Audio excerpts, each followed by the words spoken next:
Hi everyone, Ivan from Webbosh here.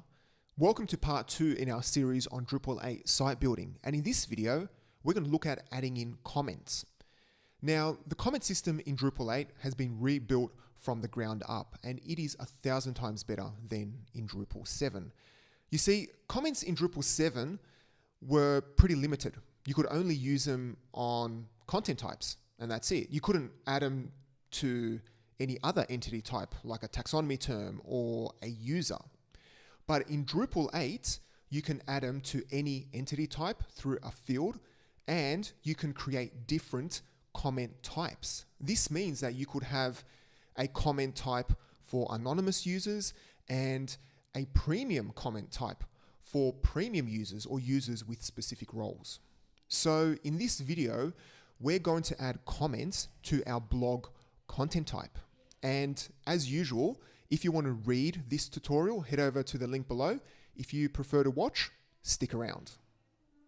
Okay, so adding comments to our blog content type is pretty straightforward. All we really have to do is attach a field, and that's it.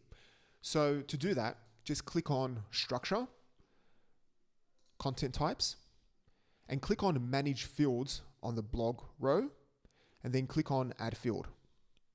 Now, because we use the standard installation profile, we can reuse the comment field which was created for the article content type. So if you click on Reuse an Existing Field dropdown, simply select Comments and click on Save and Continue. Now, from here, you can configure all sorts of stuff for the comments. So you can set the default value for on, closed, hidden. You can even make the comments threaded, also select how many comments per page. Now, if you use Drupal 7, this may look familiar because back in Drupal 7, you would control this at the content type level, whereas now we're controlling it at the field level. So just leave everything as is and click on Save Settings. And the only thing left to do is configure how the comments will be rendered. So click on Manage Display. And here we can configure the label. Let's set it to hidden. And we'll leave the formatter as comment list because that's the only option. And then just click on Save. Now, if I go to the home page and click on Test Article, I should see the comment form. Brilliant. Now, by default, anonymous users cannot submit comments. Let's now change the permissions so that anonymous users can submit comments, but an administrator or somebody with privileges will have to approve the comments. So click on People, Permissions, and just scroll down to the comment section, and you'll see that the authenticated user can post comments and also skip comment approval, whereas anonymous user can view comments, but they can't post. And just to demonstrate, I've got this browser where I'm logged on as an anonymous user, or I'm not logged in at all. And if I click on the test article, you'll see that I cannot post comments and I have to log in or register.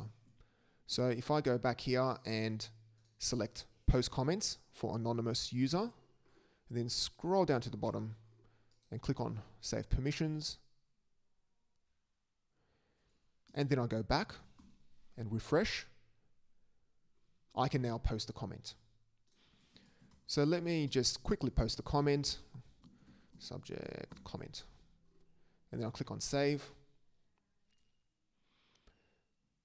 And you can see here that a message appears telling me that my comment has been queued for review.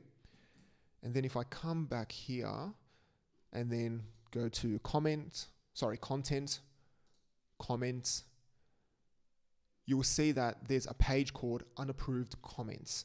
And if you click on that one, you can see all the unapproved comments that need to be approved. And if you click on Edit, you can view the comment, you can even unpublish it and And from up here, you can delete it.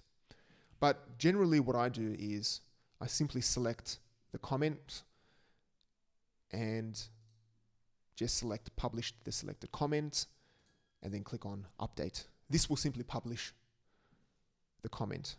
If you want to delete it, then just select delete. Pretty straightforward. And then if we go back, you can see that the comment or my comment has been published. Now, just a word of warning. If you are going to allow anonymous comments, make sure you set up a captcha and also the honeypot module. So there are a few modules in Drupal. You can use captcha, I think, which allows you to integrate reCAPTCHA and also look at using Mollum. Because if you don't, you will wake up the next day with a ton of spam comments trying to sell you Viagra and comments telling you how great your site is with a ton of comments, with a ton of links below, which isn't useful. Thank you so much for sticking around. If you liked the video, give it a thumbs up and also don't forget to subscribe to our YouTube channel. Also head over to webwash.net where you can learn about Drupal 8 and as well as Drupal 7. Catch you next time.